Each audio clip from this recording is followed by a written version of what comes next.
Karolína, congratulations on the win. A couple of sort of contrasting sets today. Just talk us through the match and the result. No, I think overall today was quite solid, especially the first set. I felt like I was dominating from the baseline. Serve was really good. I had many free points on the serve, and obviously hitting. I saw the stats hitting many winners from the baseline and just not that many mistakes. So I think I played a good match today. Courtney. Kaya, congratulations. Welcome back to the quarterfinals. Can you just talk a little bit about your progression through the tournament, just game-wise, from when you kind of began your first round match to now? It just seems like you said, in your performance today, things seem to be really, really clicking. Yeah, I mean, but I said already before, but of course the result were different compared to my feelings. So I was feeling quite well since I came actually to Australia, and even in Adelaide I had a couple matches, but I thought I was really playing some good tennis, of course playing some tough opponents, and didn't really had that many wins, but I thought the game is actually there. So, and the timing, sometimes you just feel it, you know, if like you feel you're hitting clean, and that's what was happening for the last like 2-3 weeks. So, but of course, something different is later, like in the Grand Slam and of the matches. I feel I'm always a bit more like focused on a slam, of course. But lately, I think all the matches which I've played here, I played quite solid, not with big like gaps of, you know, like not having that focus there or too many mistakes. I think the serve was really working for me well in these matches. I think this was so far the best match what I've played here, definitely, especially the first set. And yeah, the conditions are great. I'm feeling the ball quite well, so happy for that. In terms of the second week at a slam, you're, I think, the most experienced in the second week of all the players that are left. What makes the second week different, and how do you notice yourself narrowing your focus, you know, as the second week progresses and you hit quarterfinals, semifinals and things? No, I mean, of course, it's like two tournaments, because the first one is like, you know, so many people around, and you just maybe a bit more nervous. You just want to make it really a lot to the second week. Of course, you're playing a bit different players, and the first rounds are never like the best matches of the tournament.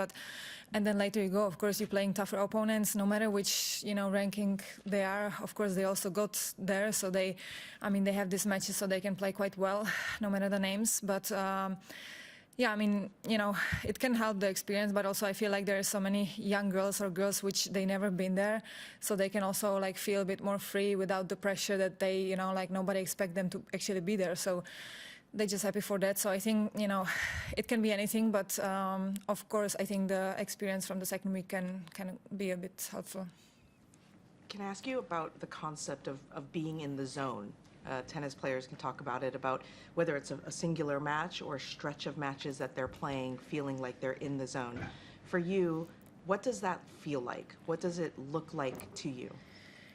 I honestly, I don't know. I feel like I was never like in this or in the zone. Like of course, like there are some moments where you just feel like, even let's say today the first set, there was a couple points where I felt like, okay, maybe normally I would miss this, and everything goes a little bit like your way, which was happening the first set. But still, like there is also the opponent, there is also like there's so many things going on. So of course, if you can get to this flow, but I mean, it's so tough to somehow find it. It has to be like, you know, like too many things going your way, maybe the opponent, the game, the weather that day, that feeling. So it's quite difficult to find it, but I mean, of course, it's possible, and then you just don't think, you just play whatever comes to you, you just play. So of course, it's a nice feeling. 12 months ago, you were in a cast? Yeah.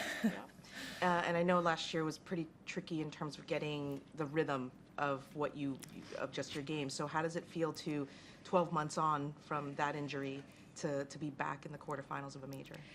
Yeah, I mean, of course, amazing just to be here, because I was really, really sad last year that I missed especially this part of the season.